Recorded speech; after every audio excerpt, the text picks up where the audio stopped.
กับวันพุธที่19พฤษภาคมพระพุทธศักราช2564รายการคดีโลกคดีธรรม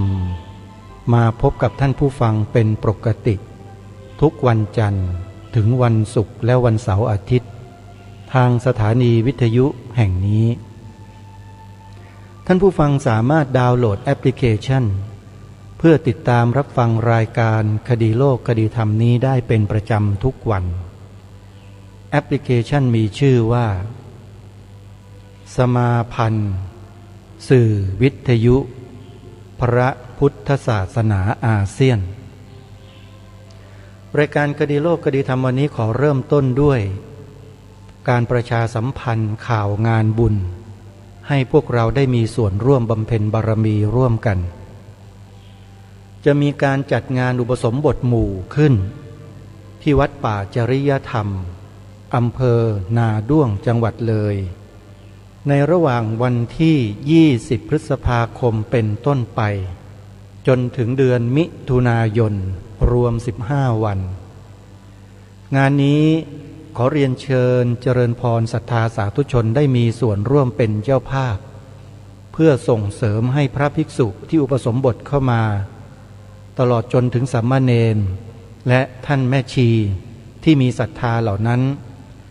ได้ประพฤติปฏิบัติธรรมอย่างเข้มข้นตลอด15วันโดยท่านเจ้าคณะอำเภอนาด้วงเป็นผู้ดำเนินงานด้วยตนเองท่านใดมีความสนใจจะร่วมเป็นเจ้าภาพถวายภัตตาหารเช้าถวายภัตตาหารเพลถวายน้ำปานะบำรุงค่ากระแสไฟฟ้าบำรุงค่าเดินทางและกิจกรรมต่างๆโทรศัพท์เพื่อสอบถามรายละเอียดโดยตรงได้ที่หมายเลข083-227-5700ทำบุญออนไลน์นะแล้วก็อยู่กับบ้านไม่ต้องเดินทางไปได้บุญเหมือนกันศรัทธาสาธุชนทุกท่านรายการคดีโลกคดีธรรมวันนี้ก็จะขอปรารภถึงเนื้อหาที่นำมาเปิดให้กับทุกท่านได้สดับรับฟังไปตลอดทั้ง4วันนั่นก็คือบทธรรมบรรยายเรื่องภัยแห่งพระพุทธศาสนาในประเทศไทยโดยท่านเจ้าพระคุณสมเด็จพระพุทธโฆษาจารย์ปอ.ประยุตโตเชื่อว่าหลายๆท่านที่มีสติปัญญาเมื่อได้ฟังได้ศึกษาเรียนรู้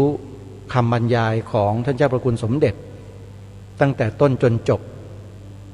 ก็คงจะทราบถึงข้อมูลแล้วก็ความจริงต่างๆที่เกิดขึ้นในสังคมไทยของเราโดยเฉพาะภัยภายนอก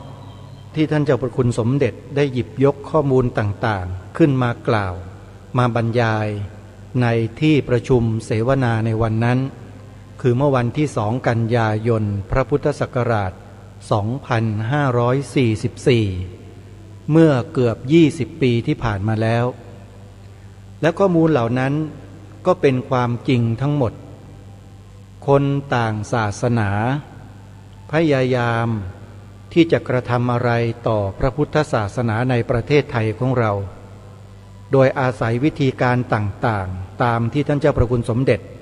ได้บรรยายให้พวกเราได้รับรู้รับทราบกันนั้นซึ่งในปัจจุบันผลพวงของการกระทำเช่นนั้นก็ยังปรากฏอยู่หลายประการถ้าหากว่าพูดในที่นี้ทุกท่านทุกคนก็คงจะทราบเป็นอย่างดีเช่นคนศาสนาอื่นใช้ศัพท์ในทางพระพุทธศาสนาของเราซึ่งเป็นสิ่งที่ผิดระเบียบคำสั่ง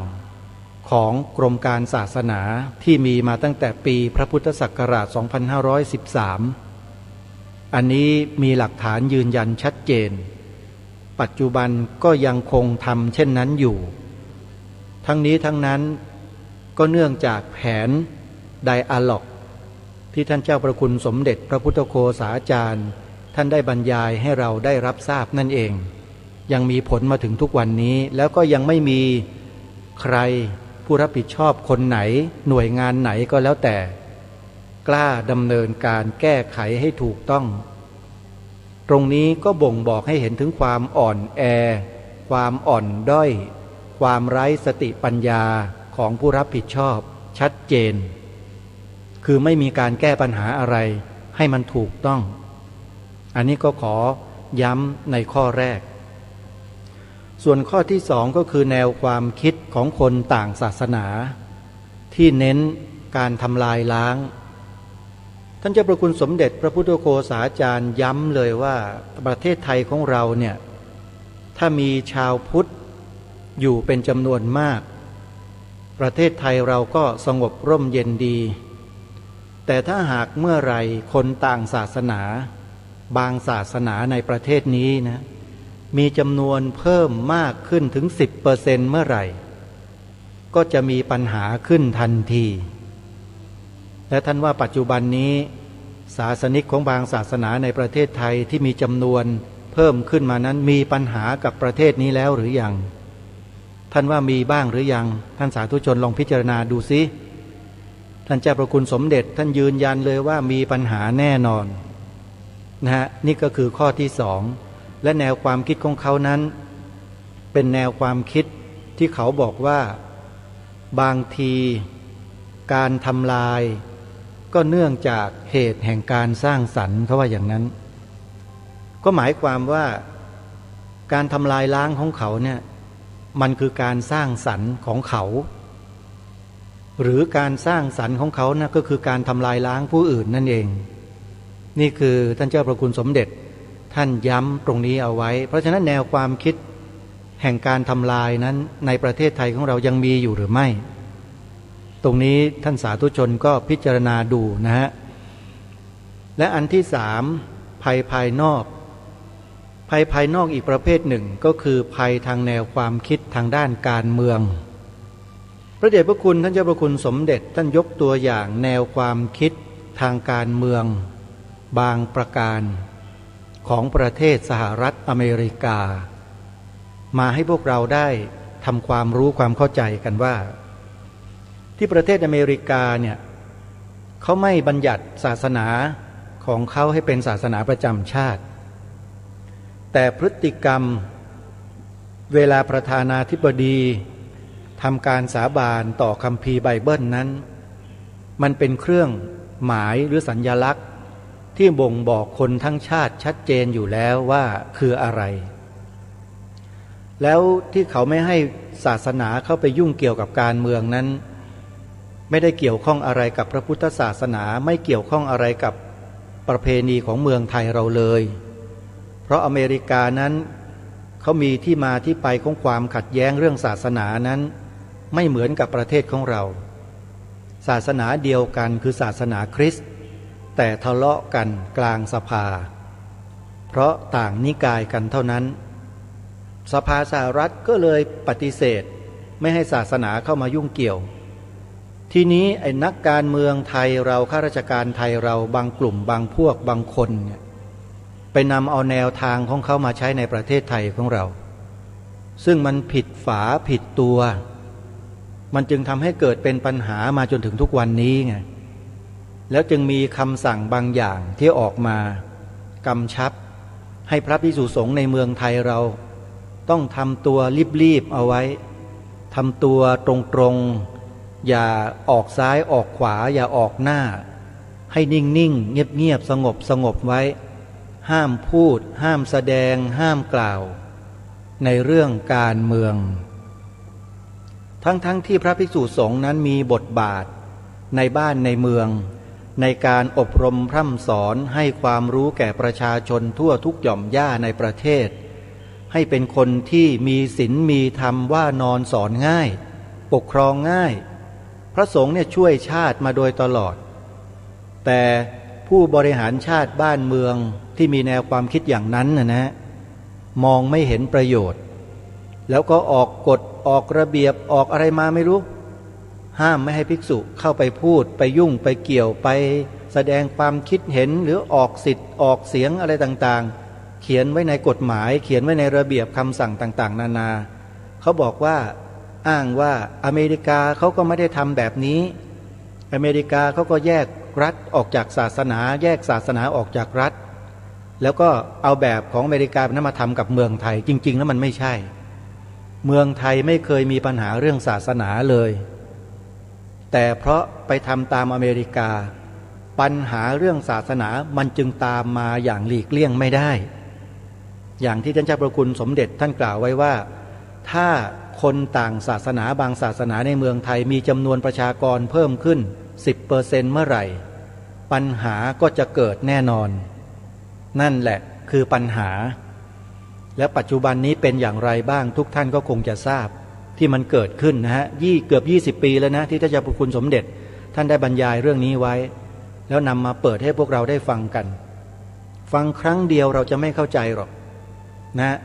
ต้องไปฟังหลายๆรอบแล้วตั้งใจฟังคำพูดคำบรรยายของท่านเจ้าพระคุณสมเด็จบางประโยคแล้วท่านจับมา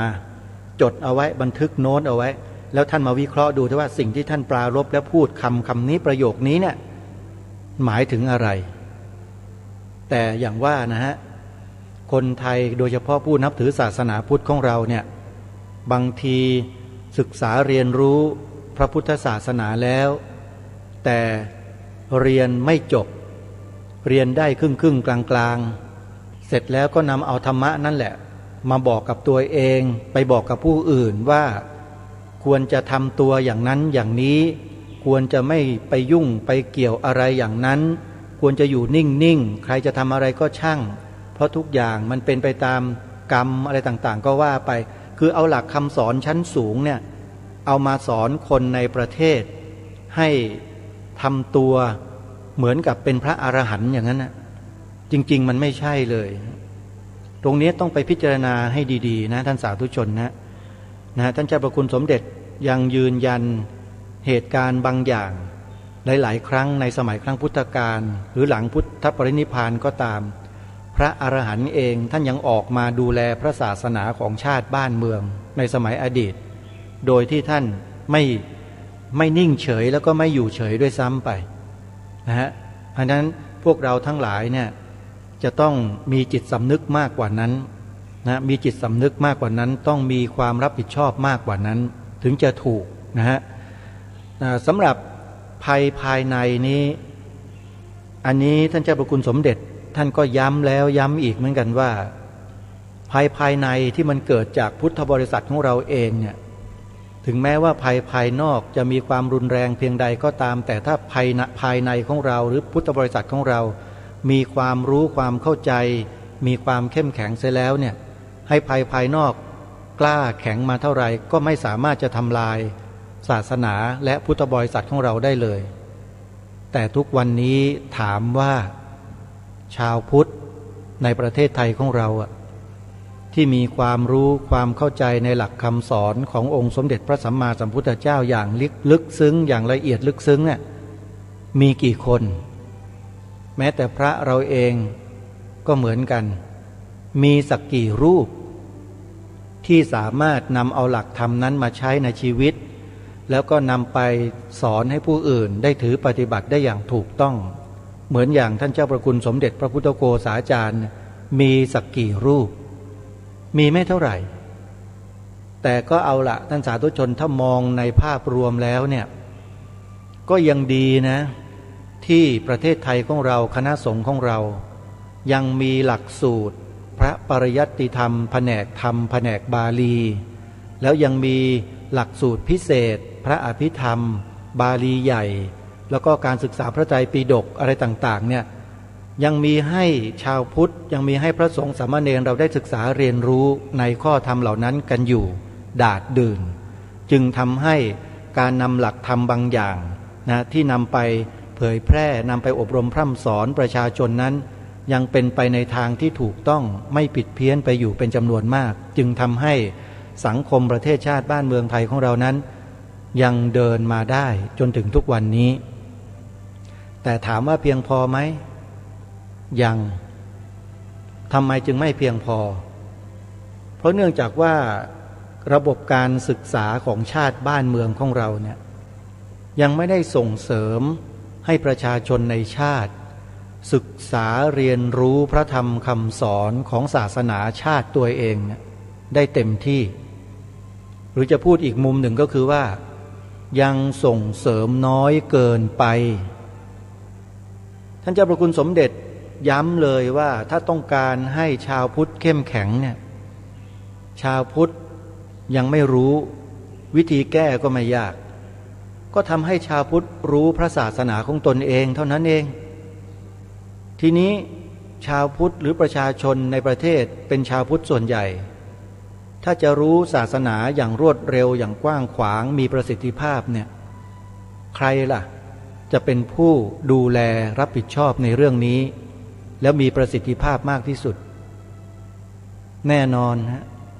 ผู้บริหารบ้านเมืองถ้าผู้บริหารบ้านเมืองเอาใจใส่ประชาชนในชาติตัวเองรู้เรื่องราวของชาติตัวเองประชาชนคนไทยหรือชาวพุทธในประเทศไทยก็จะไม่ตกต่ำถึงเพียงนี้หรอกญาติโยม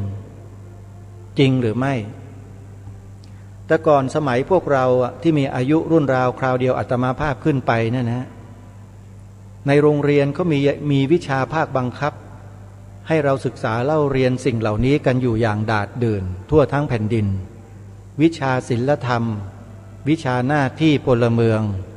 วิชาประวัติศาสตร์ชาติไทยเหล่านี้แล้วถามว่ามันหายไปไหนเมื่อก่อนเป็นหลักสูตรภาคบังคับของชาติเป็นวิชาแกนหลักด้วยปัจจุบันไม่ใช่วิชาแกนหลักแต่ไปเน้นสิ่งอื่นขึ้นมาแล้วไปลดหย่อนผ่อนสิ่งเหล่านี้ลงไปจนกระทั่งมองไม่เห็นว่าเนื้อหาและหลักวิชาที่สำคัญเหล่านี้อยู่ตรงไหนชื่อวิชาแต่ละวิชาไม่มีวิชานี้เลยนะไม่มีเลยในหลักสูตรแกนหลักเนี่ยถูกนำไปสอดใส่ไว้ในตรงไหนก็ไม่ทราบนั่นก็หมายความว่าผู้บริหารประเทศไม่ส่งเสริมการศึกษาสิ่งเหล่านี้ให้แก่ประชาชนเองประชาชนที่เป็นผู้นับถือศาสนาพุทธโดยส่วนมากของประเทศก็เลยอ่อนแอทางด้านความรู้ความเข้าใจเรื่องศาสนาของตัวเองถามว่าตรงนี้ใครเป็นคนทำให้ประชาชนอ่อนแอใครเป็นคนทำให้ชาวพุทธอ่อนแอพระสงฆ์หรือเปล่าพระสงฆ์ท่านก็ยังจัดระบบการศึกษาในศาสนาเหมือนเดิมตั้งแต่ไหนแต่ไรมาเป็นพันปีก็ยังศึกษาอยู่อย่างนั้นเรียนรู้กันอยู่อย่างนั้นพร่ำสอนกันอยู่อย่างเหมือนเดิมแต่การศึกษาของชาติบ้านเมืองของประชาชนต่างหากเล่าที่ไม่ส่งเสริมสิ่งเหล่านี้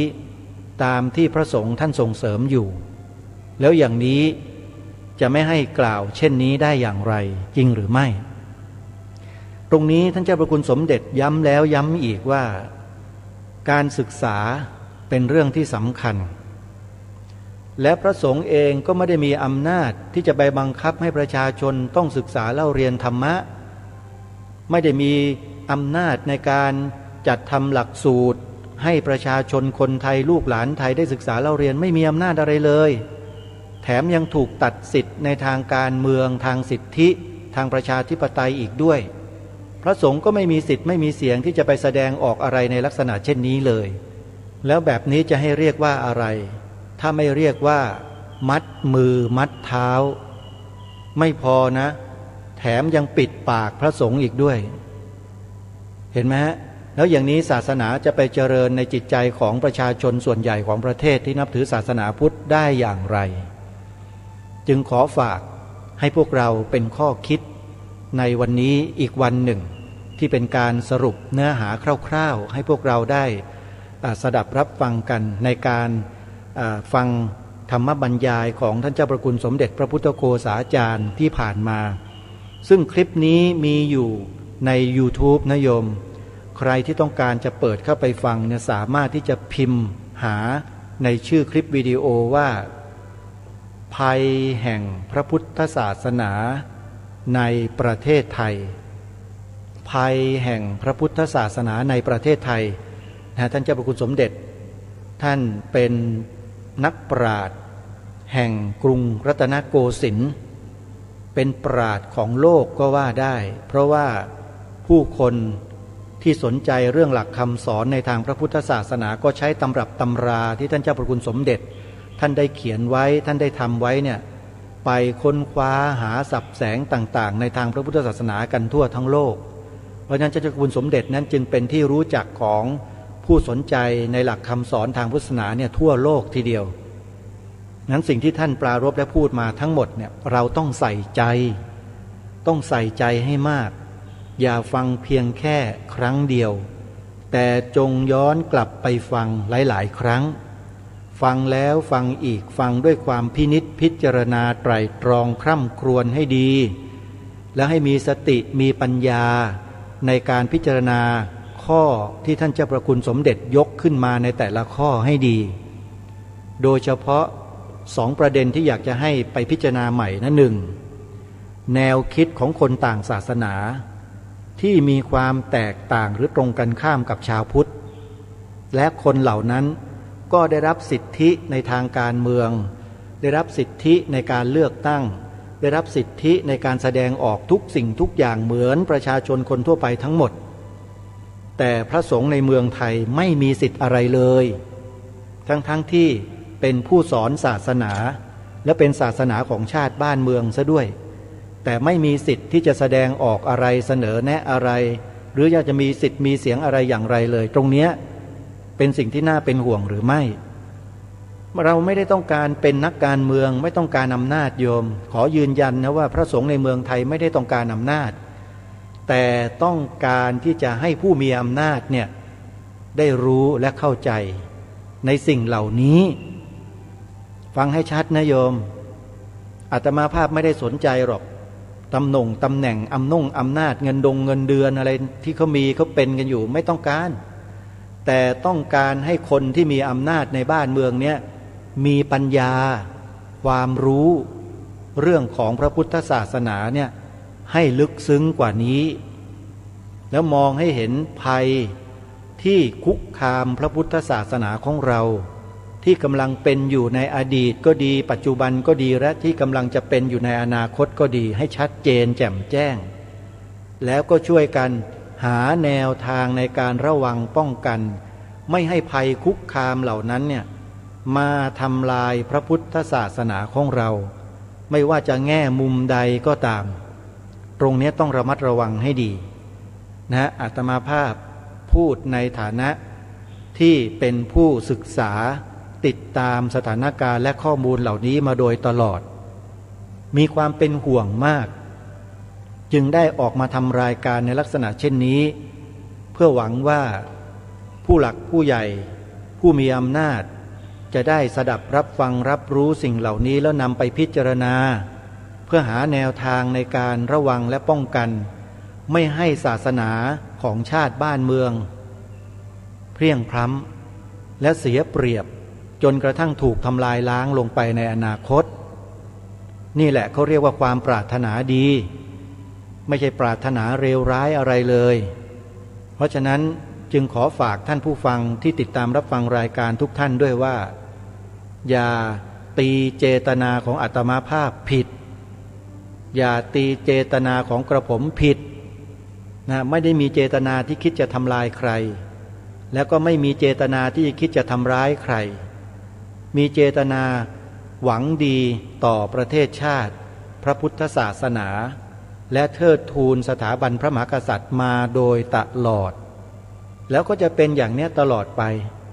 เพราะนี่คือหน้าที่ของความเป็นคนไทย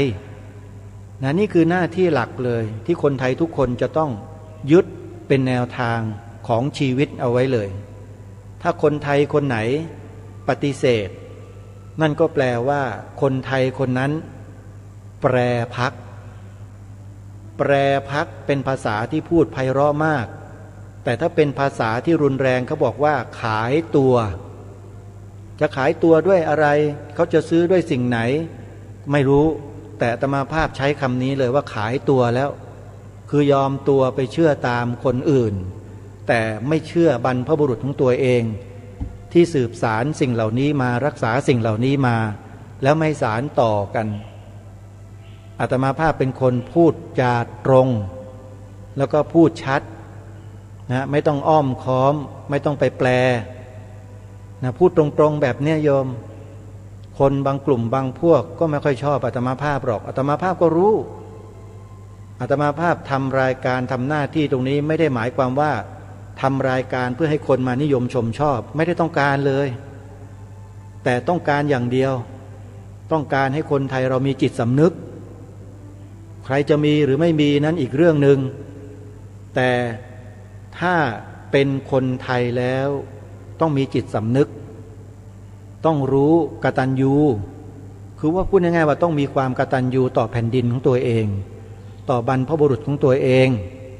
ทุกวันนี้อยู่กันอย่างมีความสุขอยู่กันอย่างสงบร่มเย็นเราต้องนึกถึงไปหนหลังด้วยว่า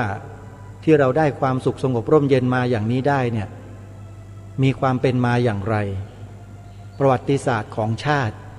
เราควรต้องศึกษาเรียนรู้กันให้มากกว่านี้ก็ถึงบอกกับท่านผู้ฟังเมื่อสักครู่ไงว่าผู้มีอำนาจในบ้านเมืองเนี่ยสามารถที่จะนำเอาสิ่งเหล่านี้มาปลูกฝังมาให้ประชาชนในชาติได้ศึกษาเรียนรู้เพื่อเรียกจิตสำนึกของความเป็นลูกหลานคนไทยกลับมาได้ถ้าไม่จะทำไม่ได้แต่ที่มันไม่ได้เพราะอะไรเพราะไม่ทำเองแล้วทำไมไม่ทำล่ะไม่รู้อาตมาภาพไม่ตอบเชื่อว่าทุกท่านทุกคนก็คงจะตอบได้ว่าทำไมเขาไม่ทำวิชาศีลธรรมก็เหมือนกันทำไมไม่นำกลับมาเป็นหลักสูตรภาคบังคับของชาติเหมือนเดิมล่ะทำไมเขาไม่ทำล่ะทำไมไม่ทำเพราะอะไรเพราะอะไรท่านสาธุชนพิจารณาเอาเองนะอาตมาภาพเคยบอกกับท่านผู้ฟังไปแล้วถ้าจะตอบคำถามนี้ทุกคนก็ต้องตอบคำถามนี้ให้ได้ก่อนว่าไอ้ตำแหน่งใหญ่ๆโตๆในโลกที่มีอยู่ในโลกใบนี้ตำแหน่งที่มันมีอำนาจเนี่ยนะท่านว่าใช้เงินซื้อได้ไหมถ้าท่านตอบได้คำถามเมื่อสักครู่ท่านก็ตอบได้เหมือนกันเพราะฉะนั้นสิ่งเหล่านี้มันเป็นสิ่งที่คู่โลกมันมีอยู่นะแต่นี้มันอยู่ที่ว่าพวกเราเองเนี่ยจะยอมจำนนสิโรราบโดยที่พวกเราไม่คิดที่จะทำอะไรกันเพื่อเป็นการปกปักรักษาเทิดทูนสิ่งเหล่านี้หรือแสดงออกถึงความกตัญญูกตเวทีต่อบรรพชนบรรพบุรุษด้วยเองในลักษณะเช่นนี้กันเชียวหรือเราจะนั่งกันเฉยๆปล่อยให้ใครก็ไม่รู้มาครอบงำมายึดบ้านยึดเมืองมาทำลายวัฒนธรรมประเพณีวิถีชีวิตอันดีงามของชนเผ่าไทยของเราไปกันแบบเงียบๆเฉยๆกันแบบนี้หรืออย่างไรอันนี้เป็นคำถามนะท่านยอมไหมล่ะยอมให้มันเป็นไปเช่นนั้นไหมถ้ายอมทุกคนก็ไม่ต้องทำอะไรก็อยู่กันไปกินกันไปสนุกสนานเฮฮากันไปหาความสุขใส่ตัวกันต่อไปก็แค่นั้นแต่ถ้าไม่ยอมทุกคนก็ต้องเหนื่อยหน่อยหันมาศึกษาเรียนรู้มาทำความเข้าใจสิ่งเหล่านี้ให้เข้าใจอย่างลึกซึ้งแล้วก็ให้เป็นไปในทิศทางเดียวกันแล้ววันหนึ่งนะท่านเจ้าประคุณสมเด็จท่านให้ข้อคิดไว้อันหนึ่งนะมีคนถามท่านเจ้าประคุณสมเด็จในช่วงท้ายๆที่เขาเปิดโอกาสให้เสวนากันน่ะถามท่านเจ้าประคุณสมเด็จว่านะจะมีโอกาสและเป็นไปได้ไหมว่าองค์กรพุทธของเราที่มีอยู่มากมายดาดเดือนอยู่ทั่วทั้งแผ่นดินเนี่ยจะมารวมตัวกันแล้วมากระทำในสิ่งเดียวกันคิดเหมือนกันทำในสิ่งเดียวกันให้เป็นพลังเนี่ยท่านเจ้าประคุณสมเด็จก็บอกว่าถ้าทำน่ะได้แต่ที่ทำไม่ได้ก็เพราะไม่ทำที่ทำไม่ได้เพราะอะไรก็เพราะว่าทุกคนต่างคิดต่างทำนะไม่รวมศูนย์กันนะอันนี้นี่คือปัญหาของพวกเรากันเองจะถือว่าเป็นภัยภายในท่านก็บอกว่าใช่เป็นภัยภายในอย่างหนึ่งเหมือนกันคือความคิดความเห็นมันไม่สอดคล้องกันอาตมาภาพก็เลยเสนอแนวความคิดที่ตนเองคิดและมีความเห็นเอาไว้นะอยู่ในเว็บไซต์ที่อาตมาภาพจัดทำขึ้นไว้เนี่ยโยมอาตมาภาพมองเห็นแล้วว่าถ้าหากว่าชาวพุทธหรือคนไทยเรานะ ยังมีความคิดความเห็นที่แตกต่างกันอยู่เช่นนี้ในเรื่องการปกป้องระวังภัยป้องกันภัยต่างๆที่จะมาคุกคามประเทศชาติบ้านเมืองของเราโดยเฉพาะพระบวรพุทธศาสนาของเรานะถ้าเรายังมีความคิดเห็นที่แตกต่างกันอยู่ไม่มีเป้าหมายและจุดหมายอันเดียวกันเนี่ยพลังมันจะไม่เกิดก็เลยเสนอแนวคิดเอาไว้ว่าเราน่าจะใช้แนวทางนี้แหละเพื่อรวมศูนย์ให้คนไทยมุ่งเป้ามาที่จุดเดียวกันใครอยากจะเห็นอยากจะรู้ข้อมูลตรงนี้ที่อาตมาภาพเสนอไว้ก็เข้าไปดูใน Google โยมพิมพ์คำว่าสภาพุทธบริษัทภาคประชาสังคมจิตอาสาอาตมาภาพตั้งองค์กรเล็กๆธรรมดาเนี้ยขึ้นมาเพื่อหวังจะให้ชาวพุทธเรานั้นสร้างแนวความคิดที่ถูกตรงให้เป็นอันหนึ่งอันเดียวกันให้ได้โดยอาศัยอุดมการณ์และจิตสำนึกเป็นหลักคือทำขึ้นมาเพื่อให้ทุกคนมีอุดมการณ์และจิตสำนึกเท่านั้นเองไม่ใช่ทำขึ้นมาเพื่อจะไปหาตุ้งหาตังไปทอดผ้าป่าอะไรไม่ใช่องค์กรนี้ไม่มีการหาเงินหรือแสวงหาเงินเราไม่ต้องการเงินเราต้องการคนที่มีจิตสำนึกคนที่มีความรับผิดชอบต่อชาติศาสนาพระมหากษัตริย์ของแผ่นดินตัวเองให้มารวมกันตรงนี้นะไปดูรายละเอียดกันได้นะโยมนะเข้าไปใน Google แล้วก็พิมพ์คำว่าสภาพุทธบริษัทภาคประชาสังคมจิตอาสา Voluntary Buddhist Council of Civil Society นะจะเป็นอักษรย่อก็ VBCS นะเป็นเว็บไซต์ worldwideweb.vbcs-66.com worldwideweb.vbcs-66.com นั่นแหละคือเว็บไซต์ที่เผยแพร่อยู่ทุกวันนี้เพื่อให้พวกเราเข้าไปติดตามศึกษาเรียนรู้กันเนื้อหาสั้นๆเล็กๆน้อยๆเท่านั้นเองไม่ยากนะเหตุผลและความจำเป็นหลักการและวัตถุประสงค์มีอยู่3อย่างท่านไปอ่านดูได้เลยเหตุผลและความจำเป็นในการจัดตั้งสภานี้ขึ้นมาเพื่ออะไรวัตถุประสงค์ขออภัยหลักการมีอยู่3ข้อวัตถุประสงค์ก็มีอยู่3ข้อท่านลองไปศึกษาเรียนรู้ดูเท่านั้นเองถ้าหากชาวพุทธเรายึดหลักนี้เอาไว้ด้วยกันทุกท่านทุกคนนะอาตมาภาพว่าเป็นพลังมหึมาแน่นอนอย่าให้ตัวเองมาขวางกั้นอย่าใช้อัตตาตัวตนหรืออีโก้ของตัวเองมาขวางกั้นสิ่งนี้ถ้าหากมาด้วยอัตตามาด้วยอีโก้ไม่สำเร็จยืนยันเลยว่าไม่มีทางสำเร็จหรอกคนนั้นมาก็จะเอาอย่างนั้นคนนี้มาก็จะเอาอย่างนี้พอคนนู้นก็จะเอาอย่างนู้นเสียงมันแตกนะฮะแต่สิ่งเนี้ยถ้าเรารวมกันได้จะเป็นหนึ่งเมื่อเป็นหนึ่งแล้วพลังมันจะมาเมื่อพลังมาแล้วทีนี้เจ้าใช้พลังนั้นทำอะไรก็ทำได้เห็นไหมฮะท่านเจ้าประคุณสมเด็จก็ยืนยันอยู่ว่าถ้าเรารวมกันได้มีแนวทางเดียวกันได้จะเป็นพลังแล้วเราจะแก้ปัญหาเหล่านี้ได้แน่นอนลองกลับไปฟังคลิปนี้ใหม่ท่านสาธุชนกลับไปฟังใหม่ฟังหลายๆรอบแล้วท่านจะได้แง่คิดมุมมองอะไรใหม่ๆเยอะเลยเพราะว่าภัยคุกคามหรือภัยแห่งพระพุทธศาสนาของเรานั้นมันมีมานานแล้วฮะแต่วิธีการรักษาป้องกันระวังของพวกเราเนี่ยยังไม่เป็นโลไม่เป็นพายกันเลยยังสเปะสปะกันอยู่สิ่งสำคัญก็คือท่านเจ้าพระคุณสมเด็จท่านย้ำแล้วย้ำอีกว่าชาวพุทธในประเทศไทยของเราเนี่ยขาดความรู้ที่ถูกต้องทำยังไงจึงจะแก้ปัญหานี้ได้ก็ทำให้ชาวพุทธเรารู้สิไม่ยากเลยทำให้รู้ทำยังไงก็ผู้มีอำนาจในบ้านในเมืองก็จัดทำหลักสูตรให้ประชาชนได้เรียนสิหลักสูตรวิชาเดิมนำกลับมานี่แหละท่านเจ้าประคุณสมเด็จท่านให้แนวทางสั้นๆเอาไว้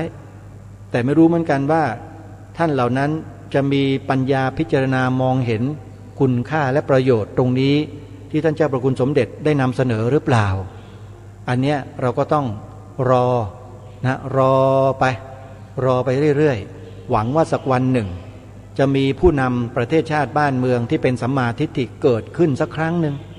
แล้วก็นำสิ่งเหล่านี้กลับมานำความเป็นชาติไทยของเราเนี่ยกลับมาให้พวกเราได้เกิดความภาคภูมิใจอีกครั้งหนึ่งนะไม่ยากการจะนำเอาความเป็นไทยกลับมาก็คือนำเอาหลักสูตรเดิมกลับมาทำให้คนไทยเป็นคนไทยเหมือนเดิมเรียนรู้ศึกษาในสิ่งที่ถูกต้องเหล่านี้ใครบอกว่าศาสนาพุทธล้าสมัยไม่มีทางล้าสมัยหรอกคนที่คิดอย่างนั้นน่ะคือคนที่จมปลักอยู่กับแนวคิดของคนอื่นเขาถูกคนอื่นเขาล้างสมองมาโดยตลอดแล้วก็จมปลักอยู่อย่างนั้นแหละแต่ในขณะเดียวกันนักวิทยาศาสตร์ชั้นนำของโลกอย่างอัลเบิร์ตไอน์สไตน์เป็นต้นนักวิทยาศาสตร์นักฟิสิกส์ในยุคปัจจุบันที่เขาศึกษาเรื่องควอนตัมทุกวันนี้เขาเริ่มประจักษ์แจ้งถึงหลักธรรมคำสอนขององค์สมเด็จพระสัมมาสัมพุทธเจ้าชัดเจนมากยิ่งขึ้นตรงนี้ชาวพุทธก็ไม่รู้อะแล้วก็ทำเป็นไม่รู้เรื่องอะไรก็ไม่รู้ควอนตัมไม่เคยสนใจไม่เคยศึกษาไม่เคยเรียนรู้กันก็เพราะไม่มีใครให้ความรู้นั่นเองนะจะให้ไปอ่านไปดูไปศึกษาเองหลายคนก็ขี้เกียจไม่ดูหรอกดูก็ไม่รู้เรื่องเลยเปิดไอ้พวกติ๊กต๊อกดูอยู่นั่นน่ะเห็นเต็มบ้านเต็มเมืองไปหมดเลยกลายเป็นคนติ๊กต๊อกไปหมดแล้วเนี่ยดูแต่สิ่งไร้สาระกันอยู่ตลอดท่านสาธุชนว่าผู้ดำเนินรายการคืออาตมาภาพผู้นี้พูดจริงหรือเปล่าก็ลองดูด้วยนะติ๊กต๊อกเต็มบ้านเต็มเมืองไปหมดเลยถูกล้างสมองด้วยสื่อเหล่านี้แล้วก็หลงไหลอยู่กับมันเคลิบเคลิ้มอยู่กับมันนั่นน่ะไอสิ่งที่พูดเหล่านี้พูดไปเท่าไหร่ก็พูดไปเถอะไม่มีใครสนใจกันหรอกนี่แหละก็เรียกว่าจิตสำนึกของคนไทยทุกวันนี้มันอ่อนแอมากจำเป็นที่จะต้องเสริมต้องสร้างขึ้นมาด้วยวิธีการที่ควรจะเป็นและควรจะได้นะมีท่านผู้รู้อยู่ท่านหนึ่งท่านบอกว่าถ้าต้องการให้คนไทยเรากลับมานะมีจิตสำนึกและอุดมการณ์ชาติเหมือนเดิมเนี่ยวิธีการง่ายๆเลยท่านพระคุณเจ้านะโยมคนนี้เป็นคฤหัสถ์เขาแนะนำอาตมาภาพนะก็เปลี่ยนขั้วอำนาจซะก็หมดเรื่องนี่เขาพูดให้ฟังอย่างนั้นโยมอาตมาภาพก็ไม่เข้าใจว่าคืออะไรขั้วอำนาจมันคืออะไรเพราะพระไม่รู้เรื่องการเมืองอ่ะก็เพราะว่าเขาบอกไม่ให้ยุ่งการเมืองอาตมาภาพก็เลยไม่รู้พอเขาพูดมาแบบนี้ก็แนะนำไปก็บอกกับญาติโยมไปเขาบอกวิธีการง่ายๆท่านก็เปลี่ยนขั้วอำนาจซะก็จบไม่รู้นะโยมก็ไปพิจารณาดูได้เองว่าคืออะไรนะอาตมาไม่ทราบจริงๆพูดมาตามที่เขาพูดมาเท่านั้นเองก็ไม่รู้ละญาติโยมเข้าใจก็ไปว่ากันเองทำกันเองเถอะนะอาตมาภาพมีหน้าที่ศึกษาปฏิบัติแล้วก็นำมาถ่ายทอดนำมาเผยแพร่ให้กับญาติโยมสาธุชนได้ฟังได้เรียนรู้กันเท่าที่ความสามารถของอาตมาภาพมีนะฮะอาตมาเองก็มีความรู้ความเข้าใจในระดับหนึ่งแหละที่สามารถจะถ่ายทอดให้กับญาติโยมสาธุชนได้แล้วก็ยึดหลักที่บูรพาจารย์ได้กระทำไว้ปฏิบัติกันไว้สืบสารพระศาสนากันมาไว้นะแล้วก็ดำเนินรอยตามกันมาเรื่อยแล้วก็ไม่ทิ้งหลักที่ครูบาอาจารย์ท่านแนะนำพร่ำสอนก็ยังคงถือปฏิบัติกันมาขั้นพื้นฐานง่ายๆเลยก็คือว่าพระภิกษุสงฆ์ทุกรูปที่อุปสมบทเข้ามาในพระศาสนาเนี่ยนะถ้าหวังที่จะอยู่ในร่มผ้ากาสาวพัสนะทุกท่านทุกรูปทุกนามจะต้องเรียนพระปริยัติธรรมอันนี้คือกฎข้อบังคับของคณะสงฆ์ถ้าพระภิกษุรูปใดไม่ศึกษาไม่เรียนรู้พระปริยัติธรรมเนี่ยก็จะเป็นพระภิกษุสงฆ์ที่ดีไม่ได้เป็นพระภิกษุสงฆ์ที่จะให้ความรู้ให้ข้อมูลในทางที่ถูกต้องแก่ประชาชนไม่ได้และสุดท้ายก็พากันไปทำในสิ่งที่ไม่เหมาะไม่ควรนะพ่นน้ำหมากขากน้ำมนต์นะแล้วก็หยดเทียนหาเลขหาหวยกันอยู่อย่างนั้นแหละไม่ได้ทำอะไรกันหรอกไม่ได้สร้างสรรค์อะไรเลยอย่างที่ท่านเจ้าพระคุณสมเด็จท่านกล่าวท่านพูดนะนี่คือภัยภายในที่พวกเราทำและสร้างกันเองแต่มันไม่ถึงกับว่าเป็นการทำลายล้างหักด้ามพระด้วยเข่าหรอกแต่มันจะค่อยๆซึมค่อยๆทราบ แล้วค่อยๆล้างไปเรื่อยๆล้างสิ่งที่ถูกต้องล้างสิ่งที่ดีงามของศาสนาเนี่ยไปเรื่อยๆแต่ในขณะเดียวกันครูบาอาจารย์ที่ท่านทรงความรู้ผู้มีปัญญาท่านก็พยายามที่จะสร้างความรู้ความเข้าใจให้กับประชาชนอย่างต่อเนื่องไม่หยุดหย่อนเหมือนกันมันก็เลยคานกันอยู่ได้เขาเรียกว่ามันคานกันอยู่ศาสนาเราก็เลยเดินมาได้จนถึงวันนี้ก็เพราะมีพระภิกษุสงฆ์จำนวนไม่น้อยนะฮะที่ท่านมีความรู้ในศาสนาแล้วก็กำลังเผยแผ่สิ่งเหล่านั้นให้กับประชาชนในรูปแบบต่างๆกันอยู่อย่างต่อเนื่องอย่างวิทยุอย่างสถานีโทรทัศน์สื่อสิ่งพิมพ์ซีดีไฟล์เสียงไฟล์วิดีโอนะโลกโซเชียลเน็ตเวิร์กต่างคนก็ช่วยกันทำช่วยกันจัดช่วยกันเผยแพร่ก็ยังสามารถที่จะ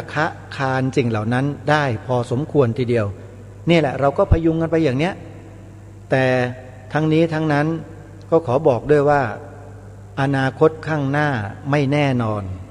เพราะว่าภัยที่มันคุกคามพระพุทธศาสนาของเราเนี่ยมันมีทั้งภายนอกแล้วก็ทั้งภายในถาโถมเข้ามาอย่างไม่หยุดยั้งถ้าหากว่าพวกเราชาวพุทธยังคงนิ่งดูดายไม่เอาใจใส่โดยเฉพาะพุทธบริษัทในส่วนของผู้มีอำนาจผู้มีอำนาจที่เป็นพุทธบริษัทถ้ายังไม่เข้าใจสิ่งเหล่านี้แล้วยังไม่แก้ไขสถานการณ์เหล่านี้อย่างจริงจังนะรับรองได้ว่าประเทศไทยเราเนี่ยจะต้องได้พบเจอกับภัยพิบัติอันใหญ่ในอนาคตข้างหน้านี้อย่างแน่นอนส่วนจะเป็นภัยอะไรนั้นอย่างไรนั้นถ้าท่านใดอยากจะรู้นะโยมจะแนะนำให้ไปฟังกันไปติดตามรับฟังคลิปวิดีโอของชาวพุทธกลุ่มหนึ่งนะที่กำลังเปิดเผยข้อมูลบางอย่างให้แก่พวกเราได้รับรู้รับทราบกันอยู่ในปัจจุบันที่พวกเราไม่รู้กันนะฮะใครอยากรู้ก็ไปติดตามรับฟังกันได้ในคลิปวิดีโอที่มีชื่อว่าอปพสไปดูไปฟังแล้วท่านจะเข้าใจหรือคลิปวิดีโอที่มีชื่อว่าหม่อมช้างแล้วท่านจะทราบเลยว่าอะไรกำลังเกิดขึ้นกับประเทศไทยของเราแล้วเราจะหาวิธีการแนวทางป้องกันกันอย่างไรเราค่อยมาคิดการกันแต่สิ่งสำคัญก็คืออย่าให้จิตสำนึกของความเป็นลูกหลานคนไทยเรานั้นมันสูญหายไปจากมโนสำนึกของเราก็แล้วกันเมื่อปลุกให้ลุกให้ตื่นขึ้นมาช่วยกันเมื่อไหร่ขอให้พวกเราลุกมาเถอะจะลุกมาแล้วลงไปนอนต่อช่วยกันสักนิดหน่อยก็ยังดีอย่านอนแผ่หราจนไม่รู้เรื่องรู้ราวแล้วก็ไม่ทำอะไรกันเลยอย่างนี้แหละมันจะทำให้ล่มจมกันไวนะอย่างน้อยก็ได้ยินได้ฟังแล้วเข้าใจแล้วก็แสดงออกมาสักนิดนึงเห็นด้วยให้กำลังใจมาทำอะไรบอกอะไรอย่างเนี้ยอย่างนี้ก็ยังเป็นกำลังใจกันได้บ้างแต่บางคนไม่อย่างนั้นสินะพอพูดพอบอกเข้าไปแถมยังมาตะโกนด่าตะโกนว่ากันอีกยังไม่ให้กำลังใจกันอีกด้วยนะไอ้อย่างนี้ก็มีเหมือนกันอันนี้มันเข้าทำนองโบราณที่ว่ามือไม่พายตีนราน้ำอันนี้เป็นภาษิตโบราณไม่ได้หยาบนะโยมนะอย่าไปทำลายล้างของเขานะโบราณเขาว่าไว้เนี่ยเป็นลักษณะเช่นนี้ก็คิดดูแล้วกันว่าบ้านเมืองมันจะเป็นไปเช่นไรก็ขอฝากไว้นะวันนี้เดี๋ยววันพรุ่งนี้มาติดตามรับฟังเนื้อหาอีกตอนหนึ่งที่ได้หยิบยกขึ้นมาให้ท่านทั้งหลายได้ฟังกันเกี่ยวกับเรื่องภัยศาสนานี่แหละและรู้สึกว่าจะน่าฟังมากๆเช่นเดียวกันขอความสุขสวัสดีจะมีแด่ท่านผู้ฟังทุกท่านทุกคนเทินขอเจริญพร